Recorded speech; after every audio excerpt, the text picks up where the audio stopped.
Welcome, wizards, to another unscripted episode of me yapping about my OCs and forcing you to sit down and listen to that. Today is gonna be kind of like an update video, if you look through my channel, and I don't recommend that. To some of my first videos, I don't recommend watching them. But one of my first videos that I uploaded was about the characters that you're seeing now. If you, for whatever reason, went to go watch that, or have watched that, then you probably noticed that there's going to be one less guy in this lineup. And that's because I forgot him. He's not gone. He's just forgotten. It's probably worse, but whatever. Don't even think about that. Okay, so from left to right, character names. From left, we have Fenworth, who is the main protagonist. Then we have Brunhild, who is being drawn now, who is like the secondary protagonist. She kind of has like an on-again, off-again role in what I'm planning. And then after her, we have Amir, who, not really a third protagonist, again, a bit off-again, on-again, as a supporting character. And then the last guy, I keep changing his name, but I think I've stuck with Smirch. Smirch is my little grunge man.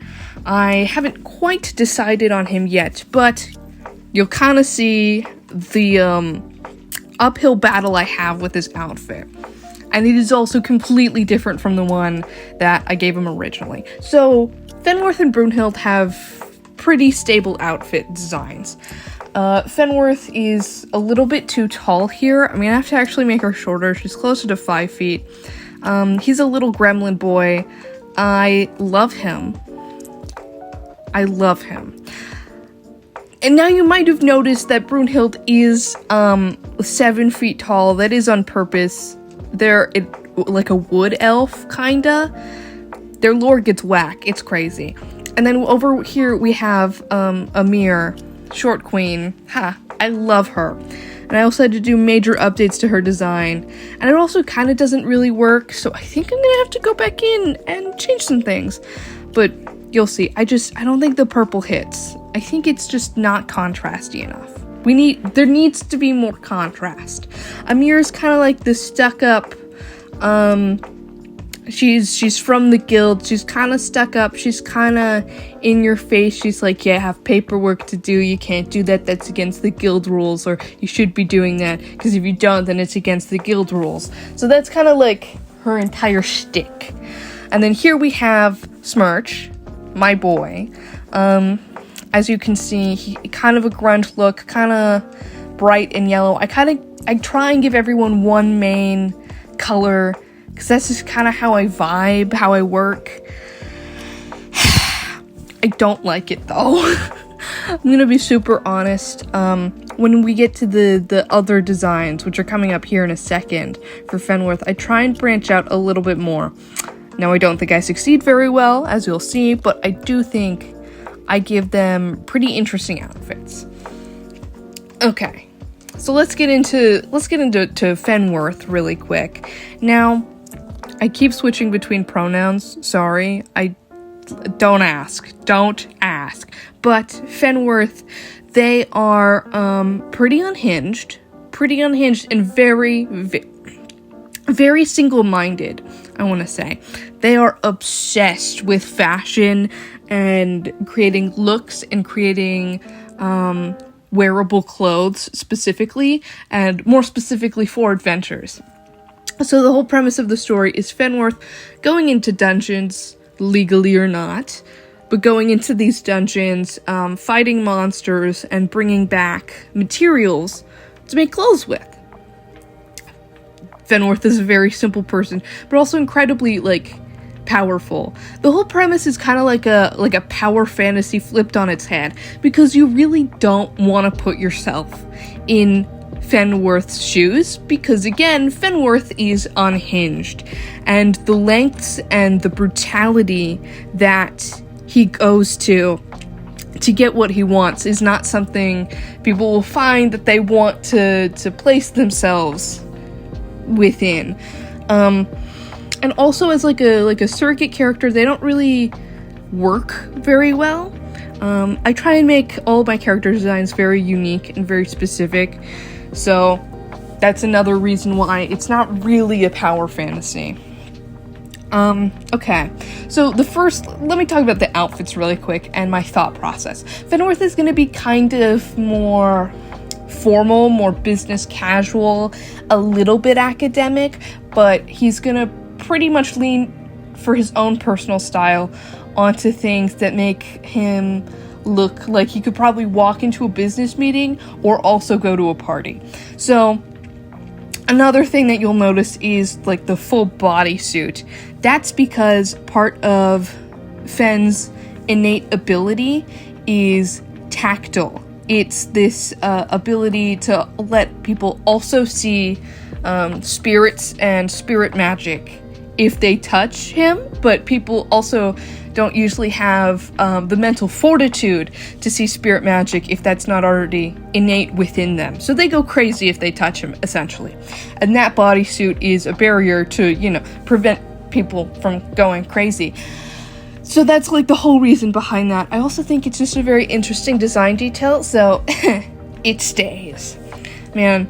And then this is where you kind of see me absolutely struggle with what the fuck I'm doing. As I said earlier, I try and like break away from like the one color aspect. So I'm trying to bring in this like complementary color, and it like only kind of works. I kind of had that design in mind more and here we are with Brunhild. I had that third design more in mind when thinking about what Brunhild's designs are going to look like. Because I try and make them fit together. Because Fenworth definitely tailors all of Brunhild's clothes. All of them. I think Brunhild is hot, and I didn't mean for her to be so hot, but you'll see she absolutely slays. So the whole thing about Brunhild is that she's fairly old. And that's because her magic is... The world is kind of based off of... I don't know if people have watched Solo Leveling, if they really paid attention to, like, the rank system. The rank system actually matters a whole lot more here. Brunhild is an S rank, which means she is more monster than man. So she's a wood elf. So that's why she's freakishly tall. She's gonna be very long-lived. And that's why her skin is this very olive color, to be tree-like. She also slays. Look at those clothes. I'm gonna be so real. When I first drew that sweater, I don't think it fits her style at all. You're gonna see the other stuff she's put in, and it does not fit her style at all. But she also looks so good in it that I just kind of left it. So look. I kind of lose my mind as I get further into these drawings. It's a process. It's a process is all I could possibly say to this. And you'll see here, I'm adding kind of in some more, like sci-fi elements, because that's an underlying theme is, solar punk. So I add a few little cyberpunk details here and there to kind of hint at that. Oh, right, and here's the formal design for her, which I think absolutely kicks ass. I think that mostly because it ends up being a very dark, very deep and rich green, which contrasts really nicely with her very desaturated skin tone. I also love her, like, bright, sharp, unnatural eyes. I don't know what initially possessed me to draw them like that, but that's kind of how they ended up, and I love them. So you'll see, right, I also put so much gold in her stuff, because she is going to be kind of like a jeweler in, she's gonna have like a jewelry shop, or some sort of like commission-based shop right next to Fenworth's highly autistic clothes shop. So they're kind of going to be like a duo where you go for one for clothes and the other for accessories, and they're going to absolutely crash dungeons. Okay, now this last outfit is a hear me out, and you're going to have to wait until I get done with it, and you're gonna have to wait until it's fully finished because it looks ugly up until that point. It's just a way of life. Some of the reference images I looked at are highly questionable. I'm just gonna put that right now. But I like them, but they are highly questionable.